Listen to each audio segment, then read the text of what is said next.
quantidade máxima de uma substância que pode ser solubilizada em uma quantidade específica, e aí isso daqui é muito importante, uma quantidade específica de solvente a uma dada pressão e temperatura. Ou seja, se eu altero a pressão, altero o coeficiente de solubilidade. Se eu mudo a temperatura, mudo o coeficiente de solubilidade. Então, de forma resumida, o coeficiente de solubilidade vai me dizer uma quantidade em gramas de uma substância que pode ser solubilizada em 100 gramas de água. E aí, falando aqui que temperatura influencia no coeficiente de solubilidade, é importante lembrar que nem sempre o aumento da temperatura vai favorecer a solubilidade das substâncias. Por quê? Existem dissoluções que são endotérmicas, ou seja, necessitam de calor, de temperatura mais alta para que seja solubilizado, e nós temos dissoluções do tipo exotérmica. Essas dissoluções endotérmicas, o aumento da temperatura vai sim favorecer a solubilidade. As dissoluções que são exotérmicas, o aumento da temperatura não vai favorecer a solubilidade, ok? Então, mas isso daqui é um conteúdo para uma próxima videoaula. Vamos lá entender um pouquinho sobre como essas soluções são classificadas de acordo com o coeficiente de solubilidade. Então, nesse exemplo aqui, nós temos para o KCl, cloreto de potássio, o coeficiente de solubilidade é igual a 34 gramas de KCl para cada 100 gramas de água, a 20 graus Celsius. Então, a temperatura é muito importante. E, obviamente, aqui também a pressão é de 1 atmosfera.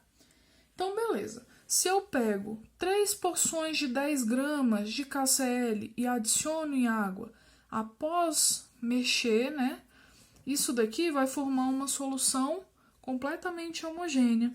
Então, nessa solução aqui, eu vou ter 30 gramas de KCl em 100 gramas de água.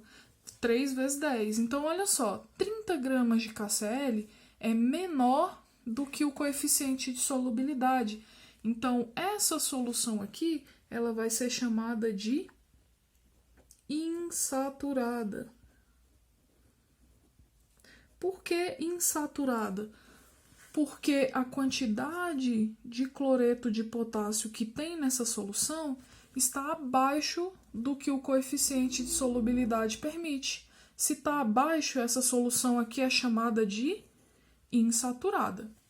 Ok, mas e se eu pegar a essa solução aqui que já tem 30 gramas, eu adiciono mais 4 gramas de KCl.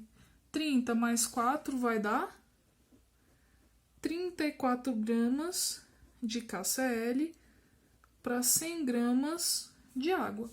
Então, olha só, adicionei mais 4 gramas, agitei até solubilizar tudo e consegui solubilizar tudo. Formou uma solução homogênea, só que essa solução aqui, ela tem 34 gramas de KCl para cada 100 gramas de água, que é exatamente o que me diz o coeficiente de solubilidade. Se a quantidade solubilizada é exatamente igual ao coeficiente de solubilidade, nós temos uma solução saturada. Então, solução saturada é aquela que está exatamente em conformidade com o coeficiente de solubilidade. Ok, mas eu quero adicionar um pouquinho mais de cloreto de sódio nessa solução.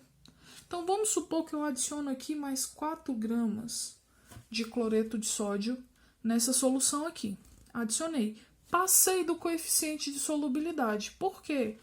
Porque agora eu vou ter 38 gramas de KCl em 100 gramas de água. Esses 4 gramas aqui, ele não vai ser solubilizado. Então, vai formar aqui um corpo de fundo. Vai ficar um salzinho no fundo da solução. E aí eu vou ter uma mistura heterogênea.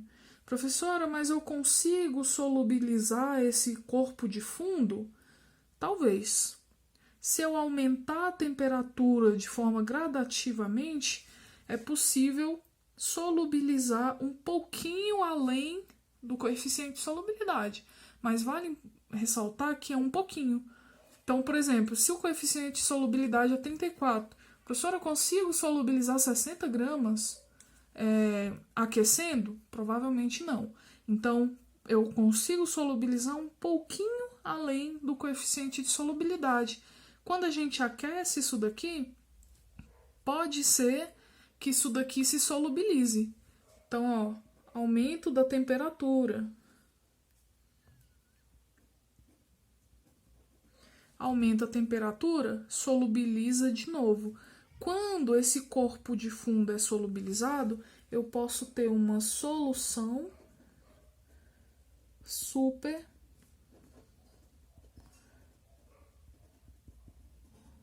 saturada. Por quê? Porque eu passei do coeficiente de solubilidade, ela está além da solubilidade, então ela está super saturada.